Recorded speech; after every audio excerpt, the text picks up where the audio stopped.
বিচের ধারে বড় পার্টি চলছে, বিদেশি গান বাজছে সশব্দে। বিয়ারের বোতলে চুমুক দিতে দিতে পার্টি মেতে লোকটা দূরের ছবিগুলো তুলছে। অনেক অনেক দূরের ছবিও কাছে চলে এসে পরিষ্কার ছবি হয়ে যাচ্ছে।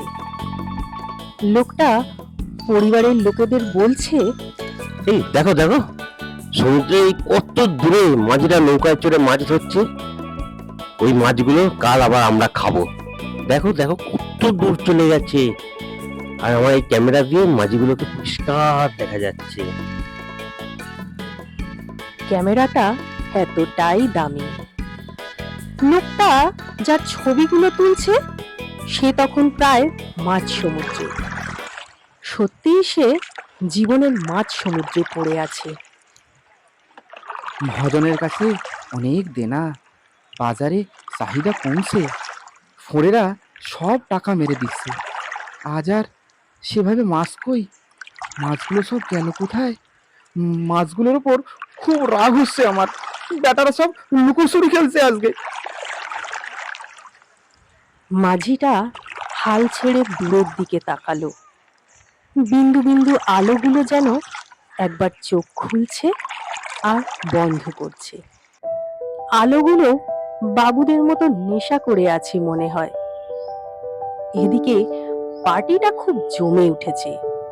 ক্যালিপসোর ছন্দে যে গানটা বাজছে তার কথাগুলো একটা বাংলা গানের সঙ্গে খুব মেলে। আমায় ডুবাইলি রে, আমায় ভাসাইলি রে। লোকটা মাতাল হয়ে গেছে পুরো। চেনা গানের কথার মিল পেয়ে নেশাতুর হাতে দূরের দিকে ঢিল ছুঁড়ে বলল, যা, মাঝিরা নৌকায় গিয়ে পড়। মাঝিটাও জানুক আমি ওর জন্য আছি। মাঝ সমুদ্রে তখন মাঝিটারও চোখে জল। হাওয়া খারাপ লাগছে, আজ যা মাছ উঠবে তাতে কালকের সংসারই চলবে না। তার উপর আবার মহাজনের ধার শোধ। মাঝিটা নৌকায় শুয়ে শুয়ে আকাশের দিকে এক দৃষ্টিতে তাকিয়ে আছে। কতক্ষণ যে ও ওইভাবে তাকিয়েছিল তার ওর খেয়াল নেই।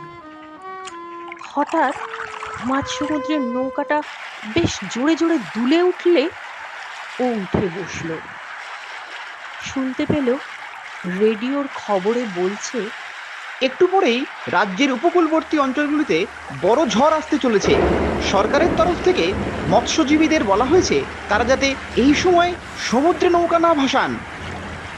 ওসব কথা ওই মাঝির কানে উঠল না। ও তখনও মাঝ সমুদ্রে পলকা একটা নৌকায় বসে আকাশের দিকে চেয়ে রয়েছে। ওদিকে ওদিকে ঝড়টা উঠল বলে মাঝি তখন হাত দুটো মাথার নিচে রেখে আবারও শুয়ে পড়ল। ওপরে আকাশের দিকে তাকিয়ে আচমকা দেখতে পেল আকাশ দিয়ে ঢিল ছোড়ার মতো জোরে একটা উল্কা ছুটে গেল। পার্টির সেই মাতাল লোকটার ঢিলটাই উল্কা হয়ে গেল না তো? ইচ্ছা পূরণের উল্কা। আপনারা এতক্ষণ শুনছিলেন ইচ্ছা পূরণের উল্কা।